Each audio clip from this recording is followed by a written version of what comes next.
Hello and welcome! I'm Jenny Hall. Thanks for joining me for another card making tutorial. Today I am sharing a technique for getting the look of a colored die cut, but using some alcohol markers instead of cardstock.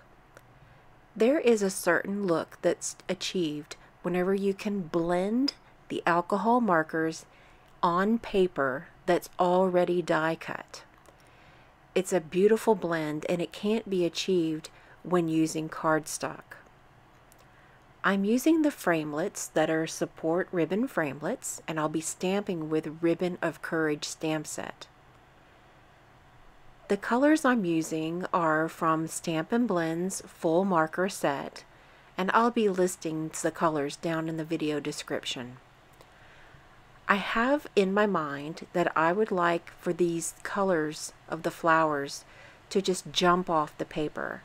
So I'm starting in with some reds at the center of the flower, adding the purple from the outside, and then going back with the darkest red where the two colors meet and blending that together.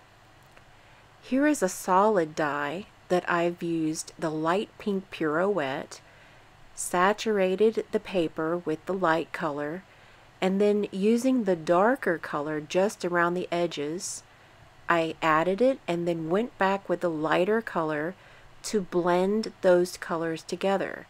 And what happens is the look of heart is now not a flat two-dimensional looking heart, it's more 3D looking, because it looks like it's darker around the edges, but it blends out perfectly.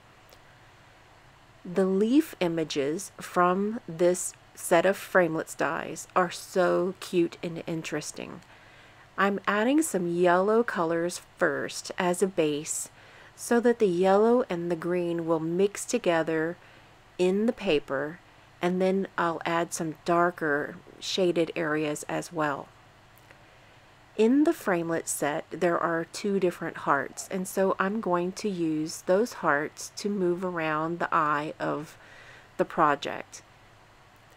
I saved the little circles from the flower dies so that I can put them right back into the flowers and have it be a very striking color contrast.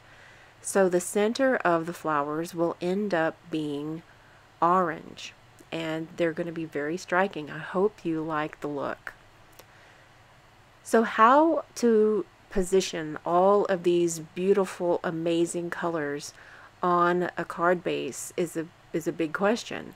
So I'm making a watercolor wash out of old olive ink by adding first the water to the paper, then adding some of the watercolor that's picked up with my aqua painter, squishing the brush while it's coming out, and then I've let it dry. It's just that simple.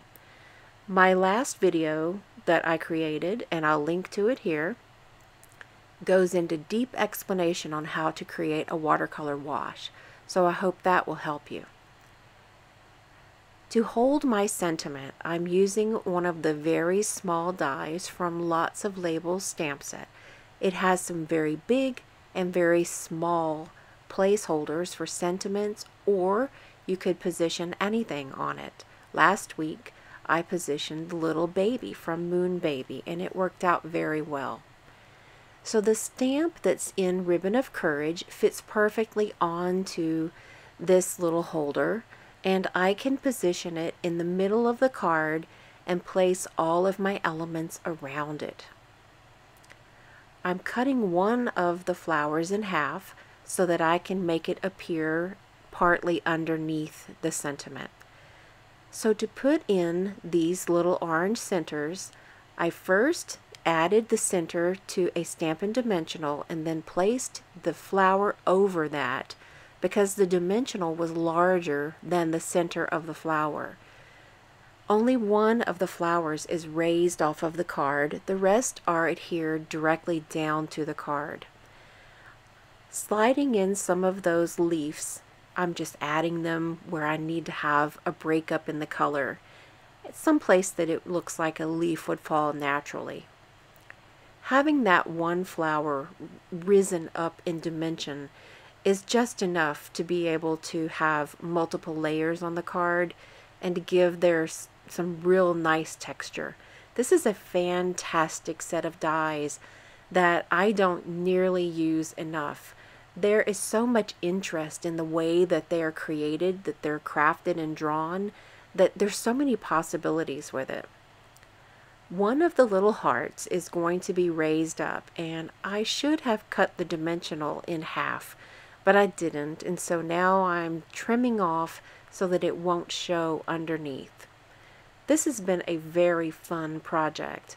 I've got several different projects where I've colored the die cuts, and I'd like to bring it next time to where I use some watercolor on some die cuts. Actually cutting out the images from watercolor paper before they are colored is a wonderful way to give you a new approach in your crafting.